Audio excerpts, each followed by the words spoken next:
یہ ہے سابق ایڈمنسٹریٹر بلدیہ مستی اور موجودہ ڈپٹی کمشنر ضلع بستی طه سلیم، جو کہ آئے اور انہوں نے مختلف مارکیٹوں کا دورہ کیا۔ یقینی طور پر یہ پرائس کنٹرول کے لیے تھے۔ گاڑی میں نکلے اور مختلف مارکیٹوں میں جا پہنچے اور انہوں نے جا کر یہاں پر قیمتوں کا جائزہ لیا۔ اسسٹنٹ کمشنر ناظم آباد کے ساتھ ساتھ فوکل پرسن ظہیر خان، عارف اور اس کے ساتھ ساتھ آصف حسین اور دیگر لوگ بھی یہاں موجود تھے، اور جو یقینی طور پر مارکیٹ کا دورہ کر رہے تھے۔ طه سلیم نے، جو کہ ڈپٹی کمشنر ہے، مرغی والے سے پوچھا گوشت کیا حساب ہے۔ اس نے بولا گاہکی کوئی نہیں آ رہا۔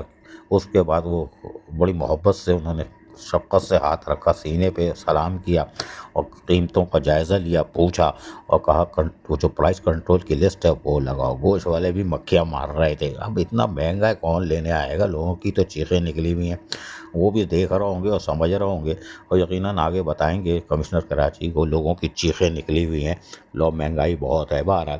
اور یہ پھر دیکھ رہے ہیں، آپ سمجھ رہے ہو گے شاید یہ پی ایس ایل کی کوئی میچ کھیلنے جا رہے ہیں، کوئی بات نہیں۔ ارے اچھا خوبصورت آدمی دیکھا نہیں ہے کیا؟ تم لوگ بھی مذاق ہنسنے لگتے ہو، ایسا نہیں کرو بھائی۔ یہ ڈپٹی کمشنر ہے اور ضلع بستی کے، اور یقینی طور پر رمضان المبارک میں انسانیت کی خدمت کے لیے نکلے ہوئے ہیں، اور ان کی کوشش ہے کہ سرکاری نرخوں پہ لوگوں کو اشیاء خوردنوش ملے، چاہے اس میں پھل ہو، فروٹ ہو، سبزی ہو، گوشت ہو، بکرے کا، گائے کا، مرغی کا، وہ ان کو ملے۔ اس موقع پر طه سلیم نے تمام لوگوں کو ہدایتیں جاری کی کہ پرائس کنٹرول کمیٹیوں کو حرکت میں رکھا جائے اور پورے ضلع بستی میں کوشش کی جائے کہ مارکیٹوں کی ہر دکان پر پہنچا جائے تاکہ لوگوں کو سستی اشیاء ملے۔ اس موقع پر اسسٹنٹ کمشنر بہت غور و خوض کے ساتھ ساری چیزوں کو مانیٹر کر رہی تھیں کہ آنے والے دنوں میں یہ کام انہوں نے ہی کرنا ہے۔ یقینی طور پر وہ سیکھ رہی ہوں گی اور سیکھنا بھی چاہیے، اور یقینی طور پر آگے جا کے کام آئے گا۔ لیکن طه سلیم ڈپٹی کمشنر چلے گئے، لیکن پرائس کنٹرول کمیٹی کا جو کیمپ لگا ہوا ہے اس میں میونسپل کمشنر ناظم آباد ٹاؤن اطہر سعید اور دیگر افسران کے ساتھ بیٹھے رہے تاکہ مغرب تک مانیٹرنگ کریں۔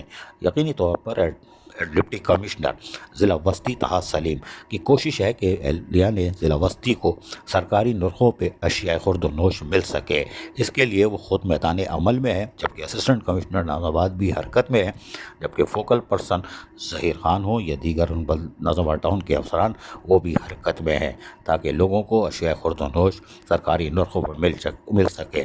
وقتی طور پر تو ازالہ ہو جائے گا، لیکن اس کی پائیدار حکمت عملی کی ضرورت ہے۔ عزیز عارف، KBS بلدیاتی نیوز کراچی۔